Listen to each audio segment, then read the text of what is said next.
I believe I will pass the word on to who? You, Secret Sage. Thank you for listening.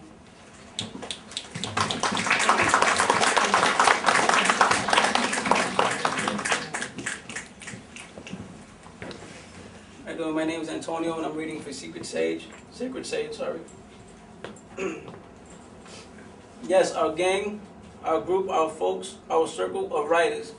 The strangest aspect of this brutal death of a 7-year-old angel was the bizarre effect it had on them, the guys of an unconventional tribe. Boys will be boys. If they are hurt, they want to hurt back. When backed into an emotional corner, they would rather come out swinging than to sit and absorb the experience of pain. But this was awkward for them. God loved them. They fumble over each other and grapple this vulnerable space. Such a fragile angel gone, but not forgotten. And the boys, they want to do something. Reach out and grab her, pull her out of harm's way and strike down those who would hurt this frail cherub. But her tiny fingers have slipped away and left my boys here, along with the whole of Gotham, feeling a great sense of loss and plagued with a serious question. What are we going to do about this? I found myself wishing that I could have held her, assured her that everything would be okay, but everything wasn't okay. How cold of a feeling to be in a house full of people, but feel completely forgotten and alone. Will anyone respond to the weak cries of help? Rebel attempts to make sense of it, to look at it as a mathematical equation, with a solution that can be calculated somehow. He scribbles away, sipping that terrible cheap whiskey that they so enjoy. Arm paints furiously, as if this very paint strokes upon the canvas can, bring this angel back. He writes day and night and wanders, talking to himself out loud, which is a bit concerning. Brooknam grits his teeth, balls his fist, and curses under his breath, pacing with the smoke hanging off his lip. He jots down his angry thoughts and formulates his words into a barrage of lyrical punches and jabs. Can you believe we had to convince this guy not to get himself arrested just so he could be locked up and get a dear old stepdad in a confined cell? Oh, if it were that easy, the group chuckled to themselves. Quietly, they wished they could unleash the fury of Brooknam on dear old stepdad. Brooknam is just a kind of rough-edged Brooklynite with a huge heart that could put together a fine ventral beating. For those, of course, who harmed this little angel. But what would that resolve? Me, I found myself looking towards the mother. What was it? What happened? Why? Why did you not protect your little child? Was it for love? Were you blinded and sideswiped by what you thought was love? From beauty to destruction. It's sad, really, because of where it begins and where it meets its unfortunate end. Initially an attraction sprinkled with a wild, erotic assortment of emotions. A roller coaster, hands in the air, a joyous scream as you drop from the highest peak. Ah, but you are falling, aren't you? At some point, there is going to be an abrupt change in the motion. You find yourself getting jerked from the left to the right. Your head is pounding. You find yourself having to reevaluate why you got on this roller coaster in the first place, right? You knew the risks. Love. Love?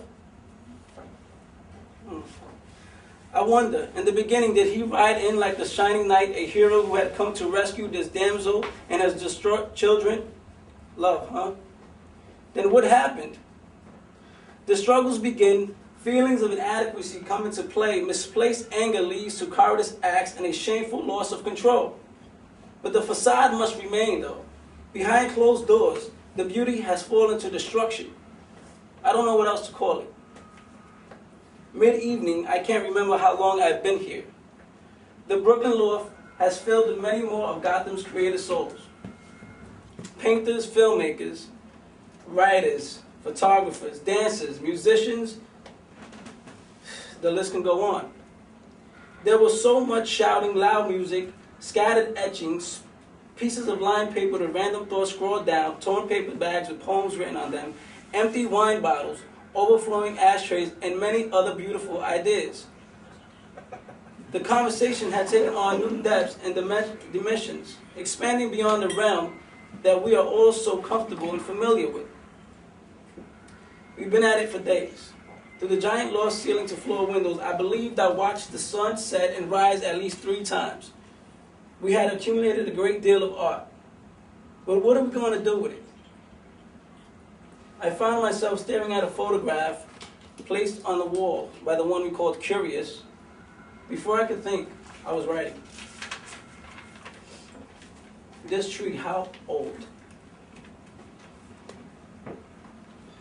How old am I?